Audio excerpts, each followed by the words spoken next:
Welcome back to Declutter and Done. Some days you're not lazy at all, you're just completely overloaded. The house isn't a disaster, but everything still feels like a task. One notification hits and your body tenses up. You're answering messages while standing at the sink, eating leftovers straight from the container, and then you get into bed tired, but your brain still won't turn off. And on days like that, it's so easy to think the fix is buying something small just to feel better. Like, if I treat myself real quick, I'll finally calm down. But you know how it goes, you get the thing and you still feel stressed. The noise is still there. You're still getting pulled in 10 directions by the same daily patterns. So this video is for that version of you. These are 12 realistic no-spend tips that actually fit into a normal busy day, not aesthetic, not perfect, just doable. And we're starting with the one thing that quietly drains the most energy without you even noticing your phone. Give it 30 seconds and it'll already feel different.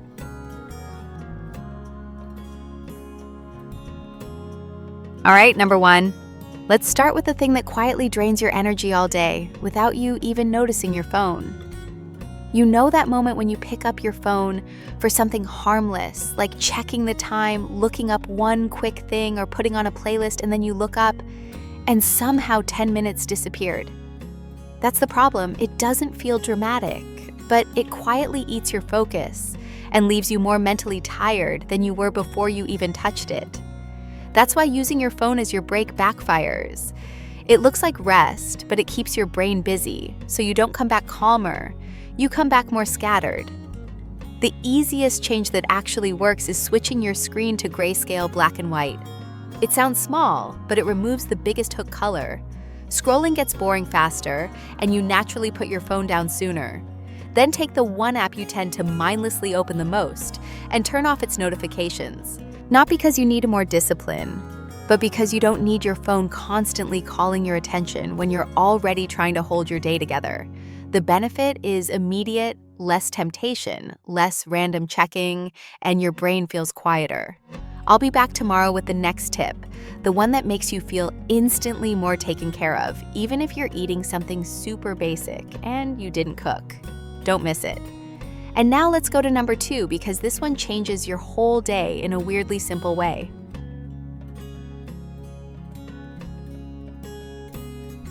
This next one sounds almost too simple, but it hits way harder than you'd expect, especially on days when you feel like you're running on fumes, when you eat while doing something else, or you just grab food however you can. It doesn't just make meals feel messy. It keeps your brain in task mode the entire time you're trying to refuel. You don't fully register the meal, you don't feel satisfied, and your body stays tense. So you finish eating and somehow still feel like you never got a break. That's why you don't want to rely on this habit. If every meal is rushed and half present, your nervous system never gets the signal that you're safe and okay. It keeps your whole day in a constant low-level sprint. And that's when you end up more irritable, more snacky later, and more tired, even after you ate. The fix is tiny. Put your food on a plate. Even if it's the simplest thing, cereal, noodles, a sandwich, anything. The goal isn't to be fancy. It's to create a clear pause in your day. If you want to make it feel even better with basically zero effort, add one small upgrade. You already have pepper, a drizzle of sauce, a handful of something fresh. Then sit down for just 2 or 3 minutes. The payoff is immediate. You feel more grounded. You naturally slow down without forcing it, and your meal finally feels like a real reset instead of another rushed task. And once your meals stop feeling like a blur, the next tip gets even easier, because it's all about creating that same taken care of feeling in your space without cleaning your whole house.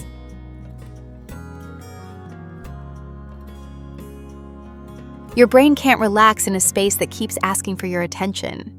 When every surface has a stuff on it, you're never fully off duty. You're constantly scanning, deciding, and feeling behind without realizing it. When too many things are out, it's not just messy. Visual clutter keeps your brain scanning and making tiny decisions non-stop, so you feel drained even when you're not doing anything. It's like your space is constantly tapping you on the shoulder. That's why you don't want to rely on the "I'll clean everything later" mindset.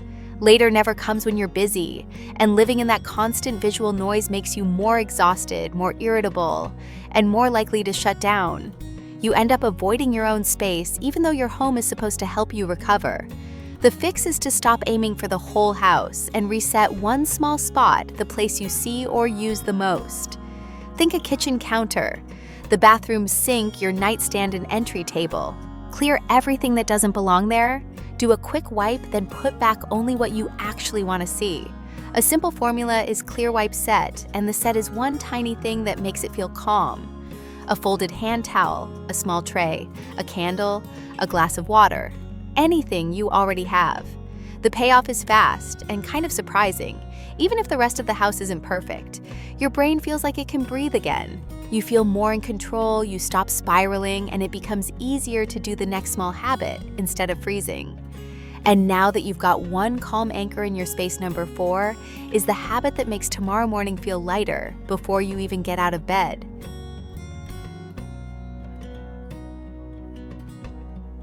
Going to bed with your space still in mid-chaos is like leaving your brain a bunch of open tabs overnight. Even when you're exhausted, you can feel that unfinished energy sitting in the room, and it follows you straight into the next morning. Going to sleep when your space is still mid-chaos keeps your brain half awake. Even if you're tired, you can feel it, the counter that's still sticky, the random stuff left out, the pile you're telling yourself you'll handle tomorrow. And then tomorrow comes and you're starting the day looking at the same mess, so you immediately feel behind. That's why the "I'll deal with it in the morning" plan almost never works. Mornings are already tight. The second you add cleanup and decisions to the first 10 minutes of your day, you start rushing, forgetting things, and feeling stressed before you've even done anything. So keep it simple. Give yourself a 4-minute closing shift before bed. Not a deep clean, just a quick future you favor. Set a timer for 4 minutes and do 3 things. Toss the obvious trash clear and wipe one surface. You'll see first kitchen counter, bathroom sink. Whatever, then set up one thing for the morning. Your keys in the same spot, a filled water bottle, your mug ready, your outfit folded. One tiny setup is enough. The best part is how fast you feel the payoff. Your brain gets quieter at night, and you wake up to a space that feels calmer. Tomorrow starts lighter, and you're not playing catch-up from the first minute. And once your mornings feel less chaotic, number 5 is such an easy shift, it makes your day feel nicer without spending a single dollar.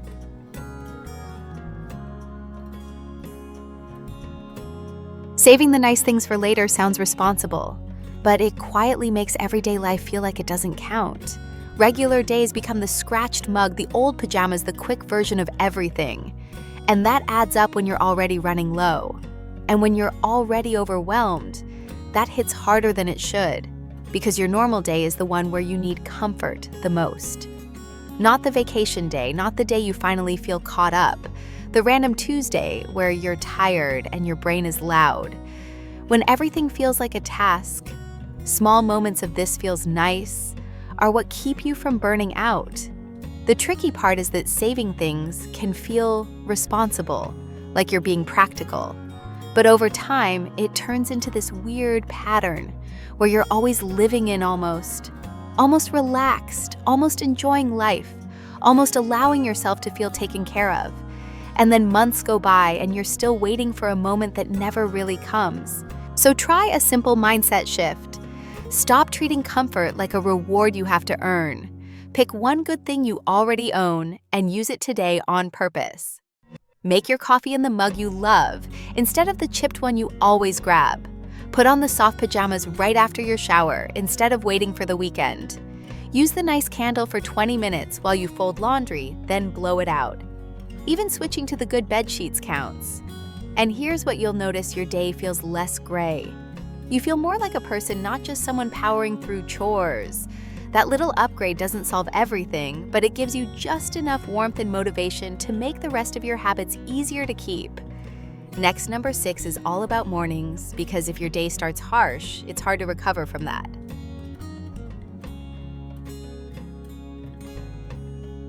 If your mornings feel brutal, like you wake up and your body instantly goes into panic mode, your alarm might be doing more damage than you realize. A harsh, loud sound shocks you awake, and even if you don't consciously notice it, your nervous system does. It's like starting the day by getting yelled at. Your heart rate jumps, your shoulders tense, and you're already rushing before your feet even touch the floor. And that's the part people don't connect. When the first minute of your day feels aggressive, the rest of the day is harder to regulate. You're more reactive. Small things irritate you faster. You check your phone sooner because your brain is already looking for stimulation. Then you spend the next hour trying to recover from a morning that started too hard. So soften the very first input your brain gets. Swap your alarm to something gentler. Think soft chimes, piano rain sounds, anything that doesn't spike your system. Drop the volume a little too. You're not trying to sleep through it, you're just trying to wake up without that immediate jolt. If you want a tiny extra upgrade, give yourself a two-step wake-up.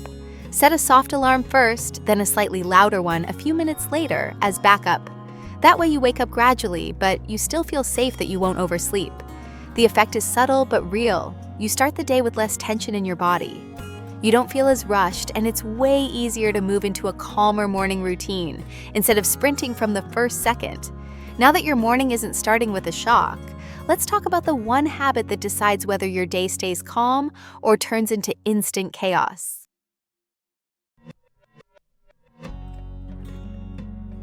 Grabbing your phone first thing in the morning feels harmless, but it's one of the fastest ways to hand your brain over to stress before you're even fully awake.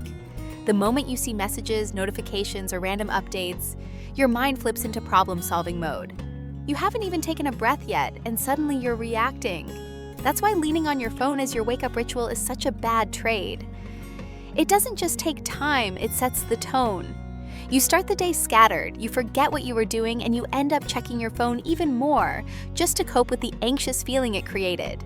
Give yourself 5 minutes that are protected. No phone. Not as a discipline challenge, as a nervous system favor. Use those 5 minutes for something that brings you back into your body. A slow stretch, 3 deep breaths, washing your face without rushing, opening a window, taking a few sips of water. 2 minutes counts too if 5 feels unrealistic. Make it harder to do on autopilot. Put your phone across the room or leave it outside the bedroom. The goal isn't a perfect morning routine. It's simply not letting your day start in reaction mode. The payoff is immediate. Your brain feels quieter, your morning feels less chaotic, and you make better choices because you didn't start the day already overstimulated. Now that your morning isn't getting hijacked, let's go to number 8 because this next one is a quick reset you can feel in your body right away.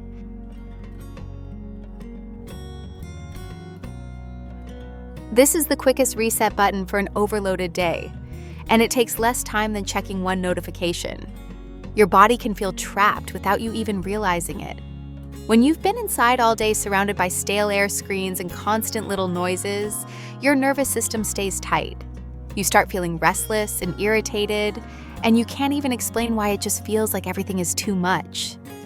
Living like that makes overwhelm worse because there's no reset moment.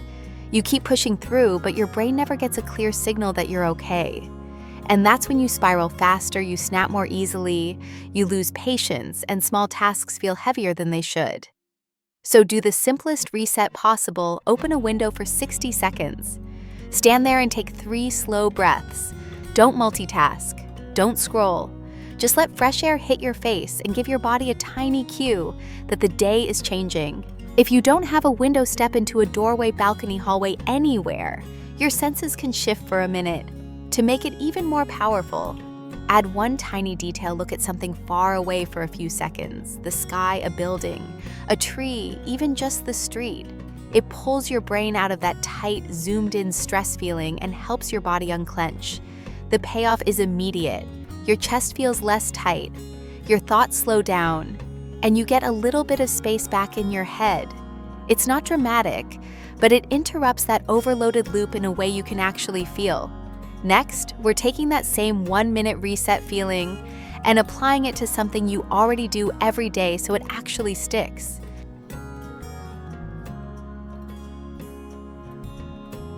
This one sounds almost silly until you realize how often your breaks aren't breaks at all.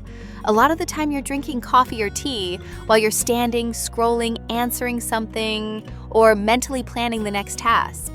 Your body never gets the message that you're allowed to pause, so you stay in that same tense, rushed gear all day.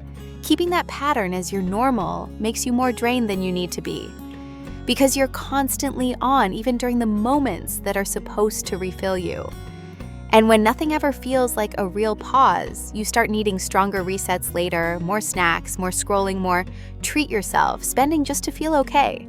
So give your drink a seat, literally. Make whatever you were going to make anyway, then sit down with it for 3 minutes. No phone, no multitasking. If 3 minutes feels like a lot, start with 90 seconds. The point is not a cute routine, it's training your nervous system to recognize a true pause. If you want to make it easier to stick with, attach it to something that already happens. First sip of the day happens sitting down. Or the mid-afternoon drink happens sitting down, same drink, same time, just a different rule. The benefit is immediate, your shoulders drop, your brain quiets down, and you actually feel like you got a tiny break instead of another task. It also makes the rest of your day feel less frantic because you're giving your body regular signals of calm instead of waiting until you're totally depleted. Next, number 10 is a quick digital reset that takes less than 5 minutes, but it clears way more mental space than you'd expect.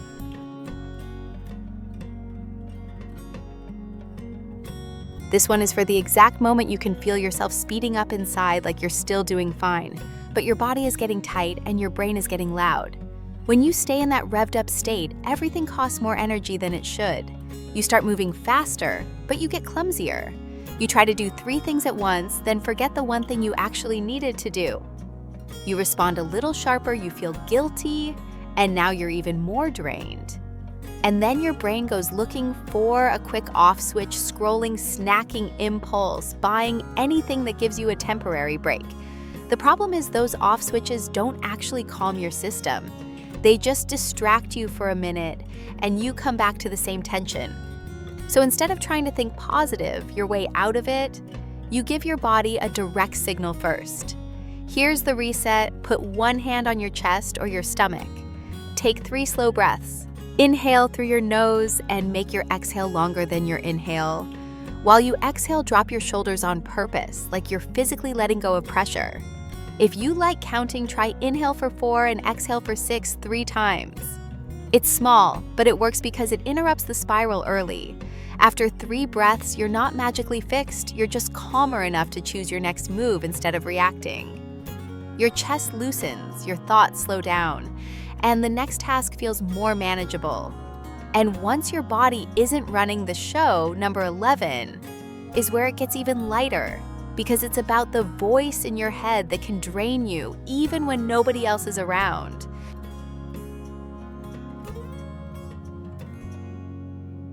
Your inner voice can drain you faster than any messy room. When it's harsh, everything feels heavier. One small mistake turns into, "I'm failing," and one unfinished task turns into, "I'm lazy." Even if nobody else is pressuring you, you're still living under constant criticism. And that keeps your body tense and your brain on edge. The reason you don't want to normalize that voice is simple. It doesn't actually help long term. It might push you for a minute, but it burns you out and makes it harder to stay consistent. You end up using shame as fuel, and that always runs out. So practice one tiny switch. When you catch a mean thought, don't debate it, change the tone. Ask, would I say this to someone I love on their worst day? If not, soften it into something real. You're overwhelmed. Do one small thing. You're tired, not broken. One step, then the next. If you want a super practical way to do it, try this 2-part script name. What's true? Then give yourself one next step. I'm feeling scattered. I'm going to clear one spot. I'm stressed. I'm going to take 3 breaths. You're not pretending everything is fine. You're just guiding yourself like you would guide someone else. The payoff is immediate. You calm down faster. You stop spiraling over small stuff. And you actually follow through more because you're not fighting yourself. Next, number 12 is the last shift, and it's the one that makes normal responsibilities feel lighter without changing your life.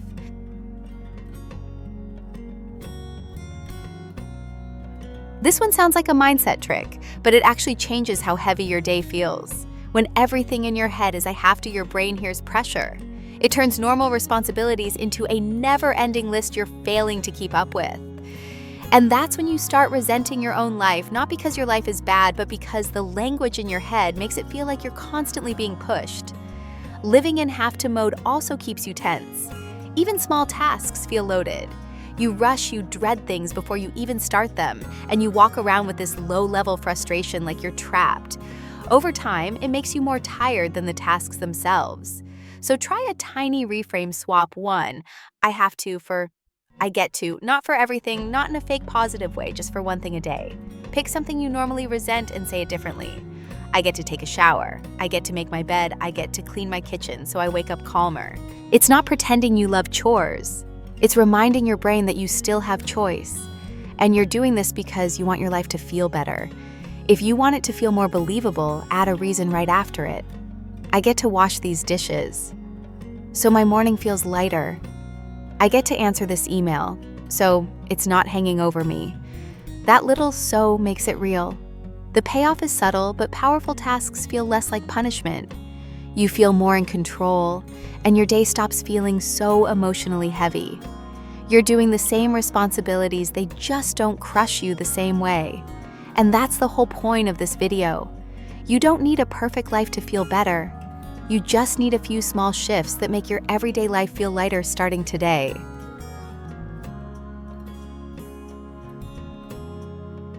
So if you've been feeling overwhelmed behind, or like your life is just one long list you're trying to survive, you're not broken. You're just carrying too much noise, too many micro stressors, and not enough real pauses. None of these tips are about becoming a new person or creating some perfect aesthetic routine.